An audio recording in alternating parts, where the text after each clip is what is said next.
আপনাদের বলছি না, পুলিশকে বলছি, শোনা যাচ্ছে?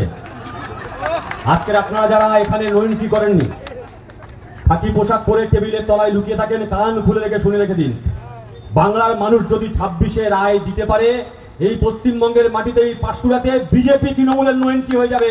বাংলার মানুষ সেদিকে যাচ্ছে, কাকে আটকাবেন? কেন আমরা রাস্তায় নেমেছি?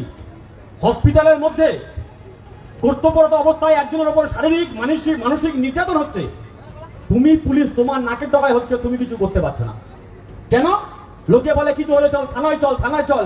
আমরা বলি থানায় গিয়ে লাভ হবে না, যার গরু ধান খেয়েছে তার কাছে বিচার দিয়ে কোনো লাভ নেই। তাই রাস্তার লড়াই রাস্তাতেই আমাদের বুঝে নিতে হবে, আর লাল ঝান্ডা একমাত্র রাস্তাতেই বুঝে নেওয়ার হিম্মত, বুকের পাটা আমাদের আছে। বদলেছে কিছু? আরজি করের পরে যখন গোটা দেশ স্তব্ধ হয়ে গেল, ওদিকে সন্দীপ, আরজি করে, কসবায় মনোজ, পাঁশকুড়ায় জাহির, নাম আলাদা, জায়গা আলাদা, ধর্ম আলাদা, স্পট আলাদা, কিন্তু সবার জামাটা এক, জামাটা হচ্ছে তৃণমূল কংগ্রেস। এই পশ্চিমবঙ্গের মাটিতে আসলে দুষ্কৃতীরা, ধর্ষকরা বুঝে গেছে। এই দেখবেন যারা চুরি করে তাদেরকে আমরা চোর বলি না, যারা ডাকাতি করে তাদেরকে আমরা ডাকাত বলি, যারা ধর্ষণ করে তাদেরকে আমরা ধর্ষণ বলি, আর যারা এই সমস্ত কাজ একসঙ্গে করে তাদেরকে আমরা তৃণমূল বলি। তাই পশ্চিমবঙ্গের মাটিতে ওরা ভালো করে জানে তৃণমূলের জাস্তি গাইলে যা খুশি তাই করা যায়।